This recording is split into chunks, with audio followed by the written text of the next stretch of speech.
एक छोटा सा गांव था। उस गांव में बहुत सारे कौवे थे।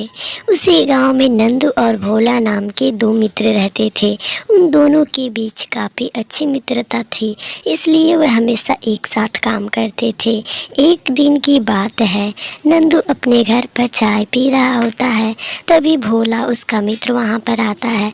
तब नंदू उससे सलाह करता है कि मैं लकड़ियों का काम करता हूँ, तुम भी हमारे साथ लकड़ियाँ काटने जंगल चलो।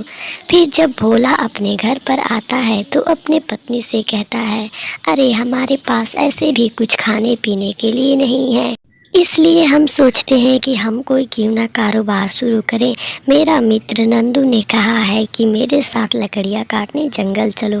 तभी उसकी पत्नी इस बात को सुनकर बहुत ज़्यादा खुश हो जाती है और कहती है, ठीक है, मैं आपके लिए नाश्ता बना देती हूँ, आप जल्द से खाकर और जल्द जल्द जाकर जंगल में लकड़ियाँ काटने चले जाइए। फिर उसकी पत्नी खाना बनाने लगती है। उसी गांव में बहुत मोटा एक बरगद का पेड़ था।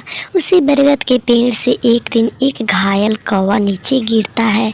तभी उसी समय पर वे कौवा को बहुत ज़ोर से चोट लगता है और वे बोलने लगता है। उसी समय पर नंदू अपने गांव से किसी काम के लिए जा रहा होता है। तभी वह कुछ दूर जाता है तो देखता है उस कौवे को घायल अवस्था में।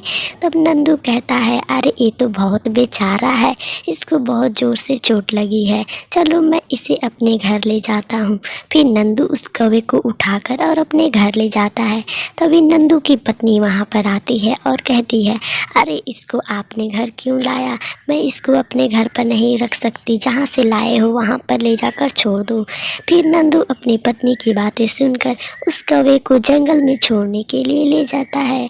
फिर नंदू उस कौवे को जंगल में रखकर और कहता है कि आज से तू यहीं पर रहना। तभी जंगल में एक बहुत ही बड़ा जानवर आता है और उन दोनों को मार डालता है। मरने के बाद नंदू एक भूत बन जाता है और वह कौवा भी एक भूतिया कौवा बन जाता है। फिर उसके बाद वे दोनों जंगल में रहने लगते हैं और नंदू और वह भूतिया कौवा एक साथ में अच्छे मित्र बन जाते हैं। फिर से वह कौवा नंदू के लिए हमेशा गांव में भोजन ढूंढने आता था और गांव में इधर उधर देखता था, जहां पर उसे भोजन दिखाई पड़ता वे नंदू के लिए भी कुछ भोजन गांव से घूम कर ले जाता था। तब उसके बाद नंदू और वह भूतिया कौवा और वे भूत दोनों मिलकर खाते थे।